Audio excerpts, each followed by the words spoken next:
সে তাদের এই উত্তর দেবে, আমি তোমাদের সত্যি বলছি, এই তুচ্ছতম মানুষদের একজনের জন্য তোমরা যা কিছু করনি তা আমারই জন্য করনি।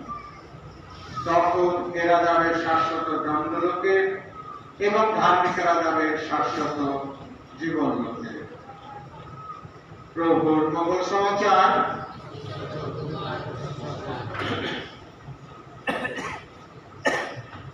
শ্রদ্ধাবাদের প্রিয়জনেরা, যখন আমাদের সামনে কোনো ছবি হয়ে যায়, জীবিত অবস্থায় সেই ছবির কোনো মূল্য থাকে না, কিন্তু যখন মানুষ মারা যায় তার ছবির মূল্য বেড়ে যায়। আজকে আমরা যে মানুষটা আমাদের সামনে রয়েছে ছবি হিসাবে, তার দেহ নেই, আত্মা নেই, শরীর নেই, সে খেতে পারবে না, বসতে পারবে না, কাউকে রাগ করবে না।